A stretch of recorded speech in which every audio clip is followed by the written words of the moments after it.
Hello friends, welcome to our YouTube channel SNR vlogs. Today మన ఛానల్లో ఏంటంటే lemon rice ఎలా ప్రిపేర్ చేసుకోవాలో చూసేద్దాం. అది కూడా 5 to 10 మినిట్స్లో. సో మనకు 3 ఇంగ్రీడియంట్స్ ఉంటే చాలండి, లెమన్ రైస్ రెడీ అయిపోతుంది. సో మనకి లెమన్, మిర్చి అండ్ పప్పు దినుసులు. సో పప్పు దినుసులు అనేది మ్యాండేటరీ ఏం కాదండి. సో ఉన్నా అంటే యాడ్ చేసుకోవచ్చు, లేదంటే లేదు. సో నేను ముందుగా ఇక్కడ ఏం చేస్తున్నానంటే స్టవ్ ఆన్ చేసేసి ప్యాన్ పెట్టేసి అందులోకి 2 to 3 డ్రాప్స్ ఆఫ్ ఆయిల్ వేసాను.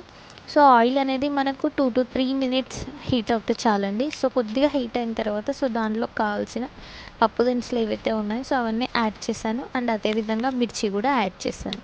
సో మిర్చి జస్ట్ 5 మినిట్స్ ఆర్ 3 మినిట్స్ అలా ఫ్రై అయిన తర్వాత సో నా దగ్గర ఆల్రెడీ గ్రౌండ్ నట్స్ ఫ్రై చేసినవి ఉన్నాయండి. సో అందుకే అవి కూడా యాడ్ చేశాను. ఎందుకంటే లెమన్ రైస్లోకి గ్రౌండ్ నట్స్ యాడ్ చేస్తే కూడా మంచి ఫ్లేవర్ అనేది యాడ్ అవుతుంది కాబట్టి.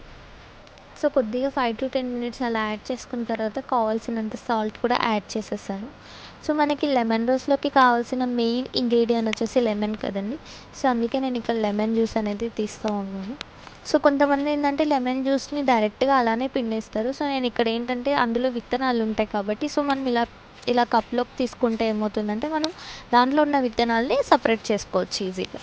సో అందుకనేసి నేను ఇలా చేసి ఆ లెమన్ జ్యూస్ని కూడా యాడ్ చేసేసాను. సో యాడ్ చేసిన తర్వాత ఒక జస్ట్ 2 మినిట్స్ జస్ట్ అలా మిక్స్ చేసేసుకుంటే మన లెమన్ రైస్ రెడీ అయిపోతుంది. చూస్తున్నారు కదండి ఎంత ఈజీగా సింపుల్గా అయిపోయిందో. So lemon rice ready. Stove కట్టేసాను. సో ఇక్కడ ఏంటంటే ఆల్రెడీ మనం కుక్ చేసుకున్న రైస్ ఉంటుంది కాబట్టి సో అక్కడ ఏంటంటే అందులోకి ఎంత కావాలో అంత రైస్ని మిక్స్ చేసేసుకోవడం. మాకేంటంటే పీజీస్లో ఎవ్రీ సాటర్డే పాపడ్ కూడా పెడతారండి. సో అందుకే లెమన్ రైస్ విత్ పాపడ్ అనేది వెరీ గుడ్ కాంబినేషన్. సో